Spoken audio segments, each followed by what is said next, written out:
Hello everyone, कैसे हैं आप लोग। आज हम डिस्कस करेंगे बेयर रीडिंग के लेक्चर सीरीज के अंदर। हमारे पास है लेक्चर नंबर 82 आर्टिकल नंबर 158 और इंडियन एविडेंस एक्ट के अंदर आप देखेंगे तो ये बन जाएगा सेक्शन 162।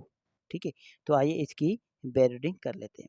ये बात करता है 158 बात करता है प्रोडक्शन ऑफ डॉक्यूमेंट्स, मतलब जो दस्तावेजात हैं उनको कोर्ट के अंदर पेश करने से रिलेटेड ये आर्टिकल बात करता है।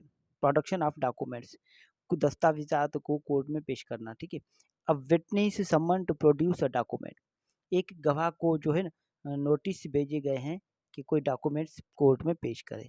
आ रही बात समझ में। If it is in his position और पावर, अगर वो डॉक्यूमेंट्स वो दस्तावेजात उसके कब्जे में या उसके अंडर में है, उसके पावर में है। ठीक है, उसके अंडर या उसके पावर में है। ठीक है, ब्रिंग इट टू कोर्ट, मतलब तो फिर उसको कोर्ट में लेकर आओ।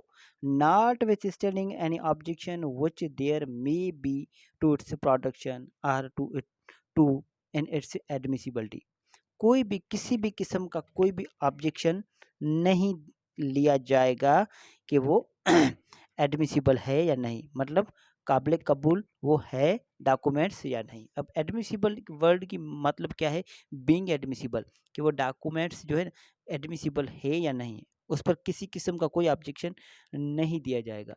अब यहाँ तक ठीक है। The validity of any objection shall be decided on by the court. ठीक है, मतलब कोर्ट जो इसकी वैलिडिटी है ना, वो validity the validity of any objection shall be decided later on by the court, later on by the court.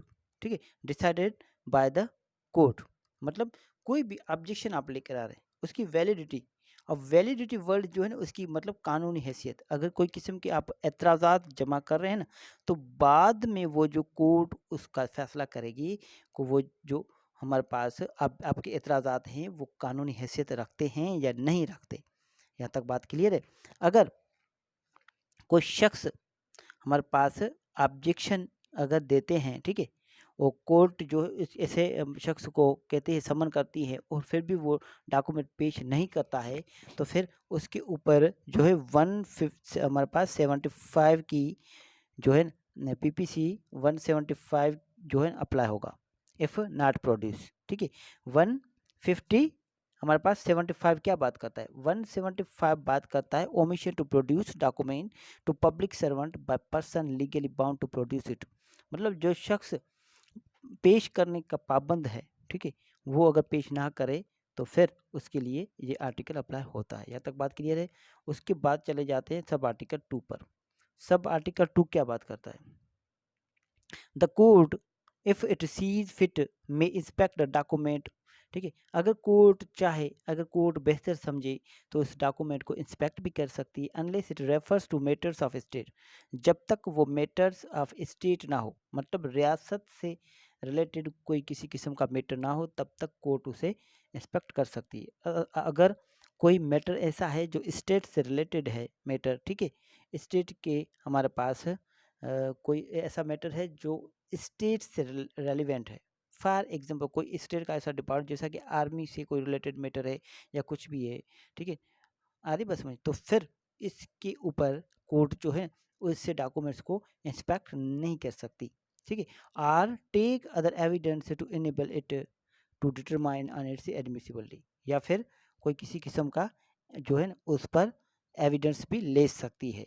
यहाँ तक बात क्लियर है, बिल्कुल सिंपल है। अगर समझ में आए तो आप मुझसे पूछ लेना। सब आर्टिकल 3 बात करता है सब आर्टिकल 3 अगर आप पढ़ें तो इसकी हेडिंग आप दे दें इस तरह कि ट्रांसलेशन ऑफ डॉक्यूमेंट्स। इसकी हेडिंग क्या देंगे, ट्रांसलेशन ऑफ डॉक्यूमेंट्स, ये इसकी हेडिंग है सब आर्टिकल 3 की। यहाँ पर ऊपर लिख लेना बड़े अक्षरों में, बड़ी राइटिंग में, कि translation of documents. If for such a purpose it is necessary to cause any documents to be translated, अगर किसी भी मकसद के लिए ये ज़रूरी बन जाए कि किसी दस्तावेज़ को का तर्जमा किया जाए, मतलब किसी दस्तावेज़ किसी डॉक्यूमेंट्स को ट्रांसलेट किया जाए द कोर्ट में, तो फिर कोर्ट ये कर सकती है इफ़ इट थिंक्स फिट, अगर वो बेहतर समझे, डायरेक्ट द ट्रांसलेटर, तो फिर वो ट्रांसलेटर जो है ना ट्रांसलेट करने वाला उसको कह सकता है to keep the content secret, कि आपने जो ट्रांसलेट किया है ना उसको सीक्रेट रखें, ठीक है, कि ट्रांसलेट आपने क्या किया है उसको सीक्रेट में रखें। Unless the document is to be given in evidence, जब तक वो दस्तावेज जो है ना कोर्ट में गवाही की सूरत में नहीं दिए जाए, ठीक है, तब तक वो उसको सीक्रेट रखो। And if the translator डिसओबेज such direction, अगर वो ट्रांसलेटर जो है ना ट्रांसलेशन करने वाला अगर इस डायरेक्शन को डिसओबे करता है, नहीं मानता, he shall be held to have committed an offence, तो फिर वो माना जाएगा कि उसने वो जुर्म किया है। कौन सा? सेक्शन 166 के तहत पाकिस्तान का, ठीक है। 161 हमारे पास 166 क्या है? 166 बात करता है public servant disobeying law with intent to cause injury to any person. मतलब जो पब्लिक सर्वेंट है ना वो कानून के जो भी कानून है, ठीक है, कोर्ट के जो हमारे पास आर्डर्स वगैरह हैं उसको डिसोबे करना या फिर कानून को कोई भी किसी भी किस्म का कोई कानून उसको अगर वो डिसोबे करता है, ठीक है, कि किसी शख्स को कोई नुकसान पहुंचे, तो फिर उसको ये हमारे पास ये जो हमारे पास सेक्शन है पीपीसी का वो अप्लाई होता है 166। यहाँ तक बात क्लियर है। उसके बाद चले जाते हैं हम आर्टिकल 156। आर्टिकल 156 और इंडियन एविडेंस एक्ट के अंदर ये बन जाएगा 163, ठीक है।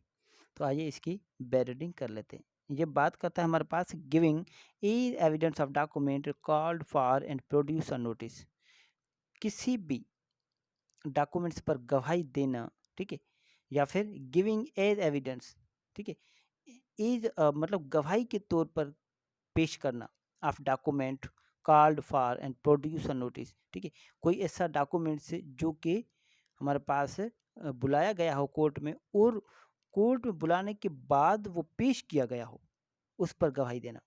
Giving is evidence of document called for and produce a notice मतलब ऐसा दस्तावेज ऐसा डॉक्यूमेंट्स जिसको कोर्ट में बुलाया गया हो, ठीक है, आ रही बात समझ, और वो पेश किया गया हो और उस पर गवाही देना, उसके बारे में ये बात करता है। When a party calls for a document, जब भी कोई पार्टी कोई दस्तावेजात बुलाती है, ठीक है, which he has given the other party notice to produce, जिसके लिए एक पार्टी ने दूसरी पार्टी को नोटिस दिए थे पेश करने के लिए, एंड सच डॉक्यूमेंट प्रोड्यूस, और दूसरी पार्टी ऐसे दस्तावेज को कोर्ट में पेश कर देती है, and inspected by the party calling for its production, और जो पार्टी उसको बुलाती है, ठीक है, वो उसको उसका मुआयना कर लेती है, ठीक है, जो पार्टी उसको बुलाती है वो उसका मुआयना कर लेती है। He is bound to give it as evidence, तो फिर वो पाबंद है, ठीक है, कि वो उस पर गवाही पेश करे, ठीक है। If the party producing it requires him to do so, अगर जो पार्टी पेश कर रही है अगर वो चाहे तो फिर ऐसा हो सकता है। यहाँ तक बात क्लियर है। आइए इसकी मैं आपको थोड़े इसका एक्सप्लेनेशन मैं दे देता हूँ। फॉर एग्जांपल कोई ए है, ठीक है, ए ने बी पर केस फाइल किया, ठीक है, तो बी नोटिस पेश हमारे पास देता है ए को कि आप ये डॉक्यूमेंट्स पेश करें, ये डॉक्यूमेंट्स, ठीक है, ये डॉक्यूमेंट्स पेश करें। तो ए क्या करता है? ए ये डॉक्यूमेंट्स पेश कर देता है। क्या कर देता है? ये डॉक्यूमेंट्स पेश कर देता है, और बी जो है इस डॉक्यूमेंट्स को देख भी लेता है, ठीक है, मतलब मुआयना कर लेता है। अब ये जो पार्टी जिस पार्टी ने पेश किया है, मतलब ए ने पेश किया है, ए अब बी को कहेगा कि आप इस पर जो है ना क्या करें, इस पर आप गवाही दें। अगर ये ए चाहे तो बी को कह सकता है कि आप इस पर गवाही दें, और बी इस बात पर पाबंद रहेगा कि उसको इस डॉक्यूमेंट्स पर गवाही पेश करनी है कि इसने क्यों मंगवाया, क्यों इंस्पेक्ट किया, इससे रिलेटेड। यहाँ तक बात क्लियर, बहुत सिंपल है। उसके बाद चले जाते हैं आर्टिकल 160 पर। 160 और इंडियन एविडेंस एक्ट के अंदर आप देखेंगे तो ये बन जाएगा हमारे पास 164, ठीक है। आइए इसकी बैर निकल लेते हैं। Using as evidence of documents production of which was refuse a notice, मतलब ऐसे दस्तावेज को पेश करना, ठीक है, आरे बस में ऐसे दस्तावेजात के पेश करने पर गवाही पेश करना जिसको नोटिस भेजा गया हो मगर उसने पेश करने से इनकार कर दिया हो। यूजिंग एज एविडेंस कोई भी किसी भी किस्म की कोई गवाही पेश करना ऑफ डॉक्यूमेंट्स प्रोडक्शन, ठीक है, कोई दस्तावेजात पेश करने पर of which was refuse on notice जिसको नोटिस भेजा गया हो जिस डॉक्यूमेंट्स के लिए मगर वो इनकार कर दिया गया हो नोटिस पर भी। ठीक है, तो आइए इसकी बैलेटिंग कर लेते हैं। When a party refuses to produce a document, ठीक है, जब भी कोई पार्टी इनकार कर देती है ऐसा दस्तावेज कोर्ट में पेश करने से, ठीक है, which he has had notice to produce जिसके लिए उसको नोटिस भेजे गए थे कि आप वो पेश करो। He cannot afterward use the document as evidence, ठीक है, तो फिर बाद में ये उस डॉक्यूमेंट्स पर गवाही पेश नहीं कर सकता। ठीक है, without the consent of the other party, दूसरी पार्टी की इजाज़त के सिवा, or the order of the court या फिर कोर्ट के जो है ऑर्डर के अलावा। यहाँ तक बात क्लियर है। यहाँ पर एक इलस्ट्रेशन है, ये हम देख लेते हैं। एस यू सी, ठीक है, on an agreement and gives B notice to produce it. ठीक है, अब यहाँ पर ये बात है, ये हमारे पास एस यूज बी है यहाँ पर, ठीक है, सी आप ना देखें, यहाँ पर बी देखें। ए ने बी पर कोई केस किया, ठीक है, और बी को ये नोटिस दिया कि आप ये डॉक्यूमेंट्स पेश करें। At the trial A calls for the document it and B refuses to produce it. ठीक है, ए ने वो कागजात मंगवाए जिस कागजात की बुनियाद पर इन्होंने केस फाइल किया कि वो बी पेश करे। ठीक है, ए गिव्स सेकेंडरी एविडेंस, और हमारे पास बी ने क्या किया, इनकार कर दिया पेश करने से। ए ने केस फाइल किया किस पर, ए ने केस फाइल किया हमारे पास बी पर। ठीक है, ए ने केस फाइल किया बी पर किसी एग्रीमेंट के बेस पर, और इसको हमारे पास बी को नोटिस दिया कि आप इसको ऐसे एग्रीमेंट को कोर्ट में पेश करो। बी ने कहा नहीं मैं पेश नहीं करूंगा, मतलब ए ने बी ने इनकार कर दिया। यहाँ तक बात क्लियर है।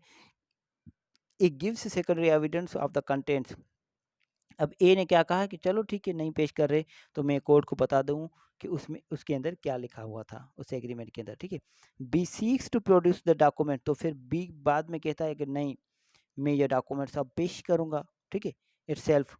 ठीक है, to contradict the secondary evidence given by A, कि ए जो कह रहा है वो सब झूठ है, ऐसा कुछ एग्रीमेंट में लिखा नहीं, मैं ये डॉक्यूमेंट्स पेश करना चाहता हूँ। ठीक है, or in order to show that the agreement is not stamp, और या फिर ये साबित करना चाहे कि जो एग्रीमेंट है ए और मेरे दरमियान, ठीक है, जिसके लिए ए ने मुझे नोटिस किया पर मैंने पेश नहीं किया, ठीक है, वो एग्रीमेंट तो स्टम्प ही नहीं है, मतलब वो तो एक स्टम्प पर लिखा ही नहीं है। अरे वैसे प्रॉपर स्टम्प नहीं है, मतलब उसकी जो स्टम्प ड्यूटी है ना वो पे नहीं हुई है। He can not do so, तो फिर वो ऐसा बाद में नहीं कर सकता। यहाँ तक बात क्लियर है, बहुत सिंपल है। अगर फिर भी आपको समझ में ना आए तो आप मुझसे पूछ सकते हैं। आज हमने हमारे पास लेक्चर नंबर 82 डिस्कस किया। इसके अंदर हमने आर्टिकल 158 से लेकर हमारे पास 160 तक डिस्कस किया। ठीक है, मतलब 3 आर्टिकल हमने डिस्कस किया, 158, 159 और 1 हमारे पास 60।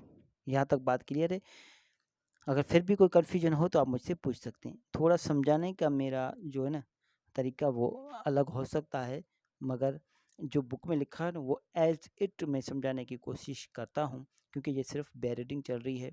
और अब हम डिटेल में जब स्टडी करेंगे तो पॉइंट टू पॉइंट हमारे पास स्टडी करेंगे और डिटेल में स्टडी करेंगे। Thank you so much.